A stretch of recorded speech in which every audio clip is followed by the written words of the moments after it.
Good, whatever time of day you're watching this 101ers. This week is week 5, but more importantly, it happens to be my birthday today. Yes, I'm referring to the day on Monday, but many of you probably won't watch this until sometime later in the week. That's fine. Just remember, you don't get any of my cake in that case. Anyway, here we are in week number 5, a third of the way through the semester, and we are well on our way to solidifying our topics and our ideas. As you can see in this week's announcement, there's not really a whole lot to stress out about. Yes, there are a few things to look over and one thing to complete, but we'll dig more deeply into that in a minute. So just remember, you can always go through the video chapter listing here to tell you exactly where the important stuff is, okay? I still want to show you our masterclass schedule, so slide on over, click over here on the 102 masterclass schedule, and then scroll down to week number 5, and here we go. There's 2 documents to look at and 1 assignment here, okay? It's a small organizer. It's not really going to take that long, so let's just get this video over quick and get started, shall we? Starting off with reading your sources. Well, hey, it's basically a rehash of something I've taught since the very beginning, and I remember being taught to me as early as junior high. The 3 stages of reading. It doesn't matter how you remember it. For example, it was always pre-reading, reading, and post-reading for me, but it falls down to a very simple set of ideas. First, you want to skim over your material to see what jumps out at you. Read the title, the author blurb that sometimes appears at the beginning of the article, usually in smaller italicized font for everyone that ignores it, and then notice all of the bolding, section headers, inserts, and pretty much anything else that grabs your attention. I lost my place. There it is. By doing that, you'll have somewhat of an idea about what's coming next. Then, you'll slow down and really read it. Just don't run your eyes over it and think about other things. Seriously, if you're not soaking it in, you're not reading. If you have to ask yourself, what in God's name did I just read at the end of every page because you were thinking of the upcoming fall television season, or maybe if the Eagles are going to play a full game for once, then you might have been moving your eyes over something, but you weren't working your brain. This is the time where you need to do both. So this is where you pay attention, annotate or take notes, ask questions, and here are some critical reading and asking questions. So as you're going through this, your previous sources, you've got these bunch of questions to ask.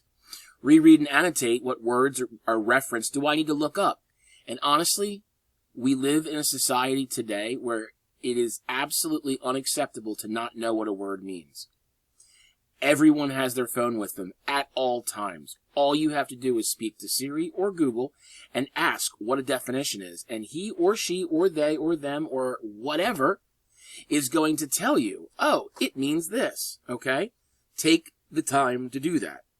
What are the major details? What words signal a change in the author's direction? What does an author introduce and alternative viewpoints? Where can I connect with the text? All of that works for read and annotate. So, once you do that, then you can go back over those questions and answer the ones that you haven't already answered. This is in the reread stage, and honestly, that's where you try to make sense of the things that you haven't quite grasped yet. By going down here, you can see what these questions might be, or prompts. Analyze the author's meaning, paraphrase difficult passages, outline the major segments of the text, summarize the argument, respond personally to select passages. All of this works. So, you can do those directed questions, and that's great. Ask, get some directions for stage 3, but I think we've covered it pretty nicely, don't you? Okay, enough self-aggrandizing. Let's continue. Going back here, we can look and see that we're going to be going to planning your informative research essay next. And there it is. Okay, wonderful, fantastic, amazing. There are 5 expandable boxes which attempt to direct you down the path of getting the thing right. So all you have to do is just click on them, and they will expand, as expandable boxes do. And you can figure it out. The first step is finding your angle. What's an angle? It's the direction that you're going to go in your argument. What is your bias on this? How are we going to figure it out? So you can take a look at that. Select relevant background information. Figure out what the sources are and how they fit into what you are hoping to get out of it. Choose the evidence to discuss. You're going to have several ideas that you're going to go through, but make sure that you figure out the best evidence to use for your argument. Depending on the topic you selected, you might have a very large and well-traveled argument, so you're going to have to narrow things down. Generate ideas for your tie-ins. This is coming in your paper. It's the idea of synthesis. It's the Legos, remember? So you're going to have to figure all this out and really realize how you're going to use the source material with your own ideas. And then finally, that's where you are synthesizing, okay? So that is really, really important. But the one thing I want you to think of is one incredibly important question. And so once you get that angle down, you'll want to answer that one very important question. Oh my God, no. You're all far too young to remember this damn song. And in case you don't know what it is, it's Who Let the Dogs Out by Baha Men. It was everywhere in the early 2000s. I mean, good Lord on high, you literally could not escape it no matter how hard you tried. Commercials, movies, television shows, everybody knew it. No.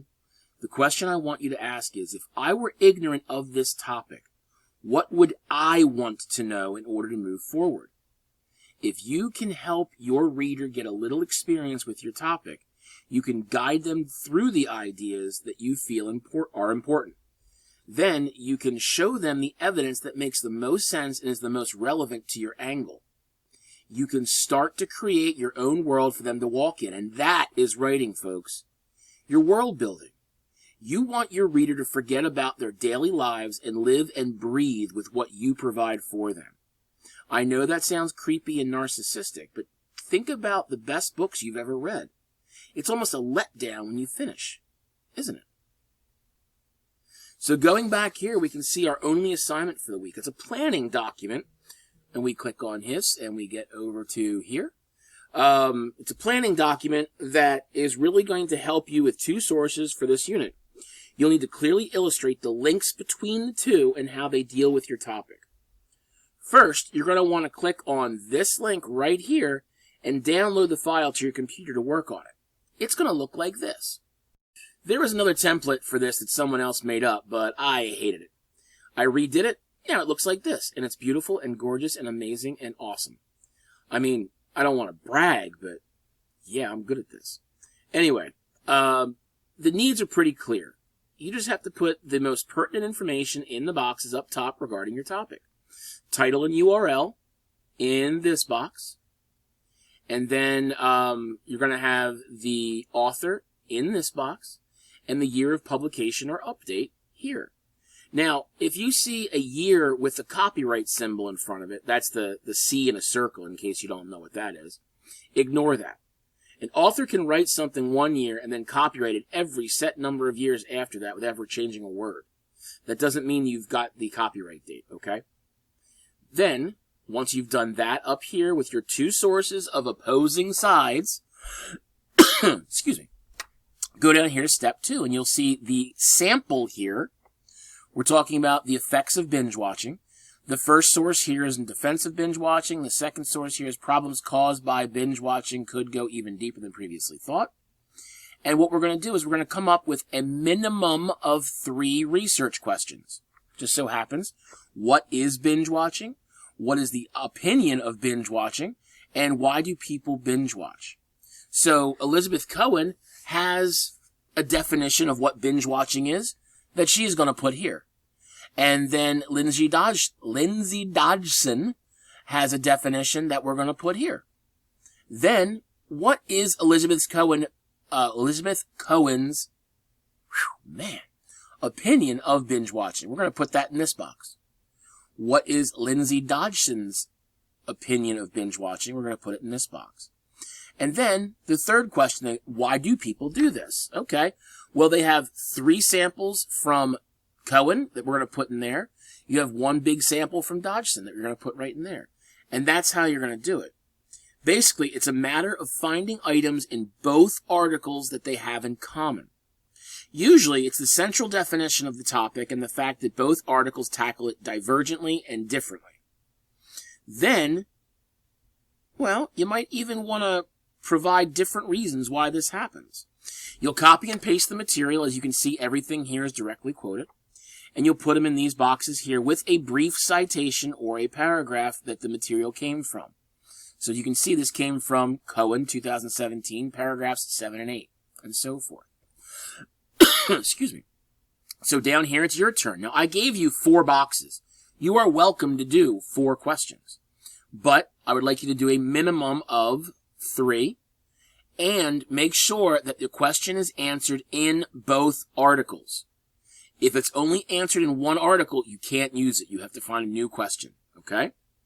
So this will start you thinking about both sides and how they aren't really as far apart as you think. The next step, which you'll tackle next week, will be creating new ideas from the concepts. That's synthesis, folks. Again, remember the Lego talk we had last week? Excellent. You do care. That's so sweet. And it's good, folks. We're done for the week. Hopefully you're, doing your work before Sunday. I mean, you have 7 days, which is 168 hours. Well, technically 167 hours, 58 minutes, and 59 seconds, so get it done early. Otherwise, you'll be missing all sorts of fun. Have a great week, and we're under 12 minutes. See ya.